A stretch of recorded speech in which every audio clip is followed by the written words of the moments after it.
Қайырлы күн, оқушылар. Қазақ тілі 2-ші сынып 71-ші сабақ.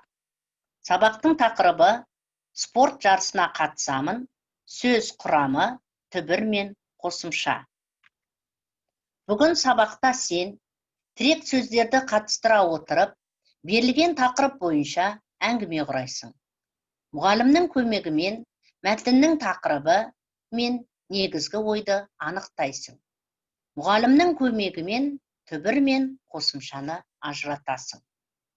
Ал балалар, кім жылдам ойынын ойнайық?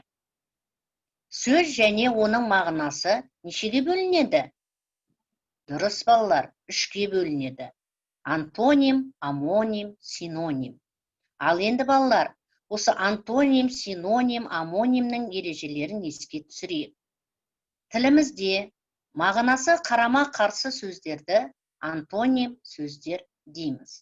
Мысалы, ақ, қара, арзан, қымбат. Дыбысталуы бірдей, білдіретін мағыналары әр басқа сөздер амоним сөздер дейміз. Алма, жеміс, алма, қимыл атауы. Тілімізде білдіретін мағынасы бір-біріне жақын, бірақ дыбысталуы әр басқа сөздерді синоним сөздер дейміз.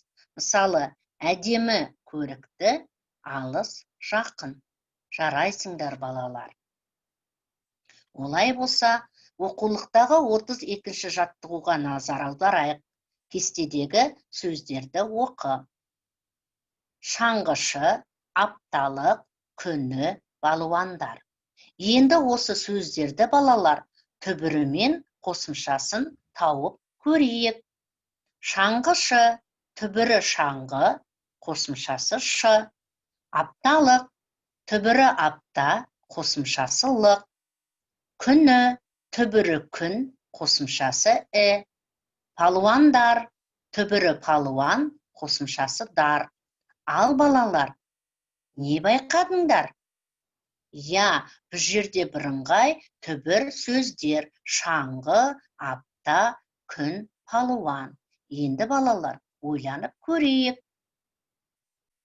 Сөздің одан әрі бөлінбейтін мағыналы бөлігін түбір немесе түбір сөз дейді. Мысалы, күн, жыл, спорт, палуан. Сөздің түбірге жалғанған бөлігін қосымша дейді. Мысалы, күні, жылдар, спортшы, палуандар. Түбірдің белгісі мынадай болады. Күйші, түбірі күй, қосымшасы шы.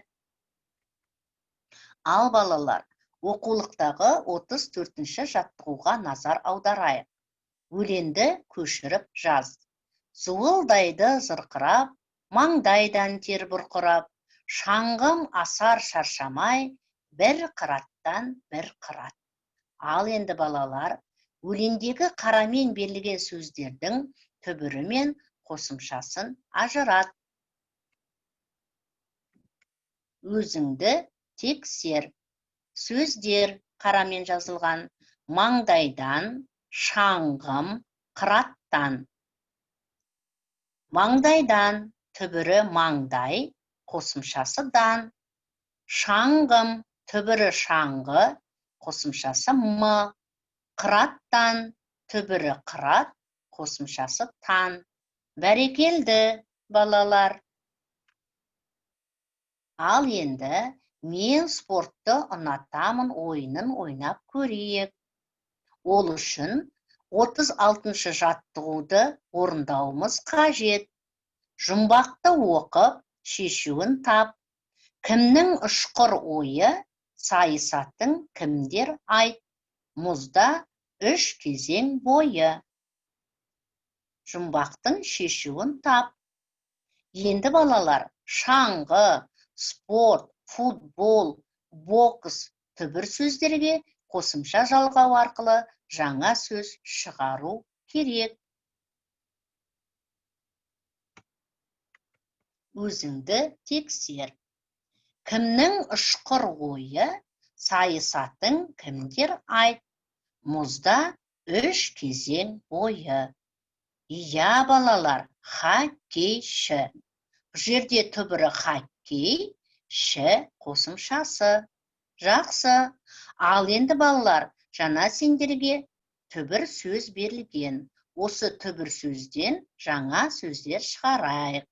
Шаңғы, шаңғышы. Спорт, спортшы. Футбол, футболшы. Бокс, боксшы. Тамаша балалар. Бұл ойынның түрлері. Спорт ойының барлығымыз жақсы көреміз. Тамаша. Бүгінгі сабақта сен тірек сөздерді қатыстыра отырып, берілген тақырып бойынша әңгіме құрадың. Мұғалімнің көмегімен, мәтіннің тақырыбымен негізгі ойды анықтадың. Мұғалімнің көмегімен түбір мен қосымшаны ажыраттың. Сабақ аяқталды. Сабақта белсенділік танытып, қатысқандарыңыз үшін рахмет. Сау болыңыздар.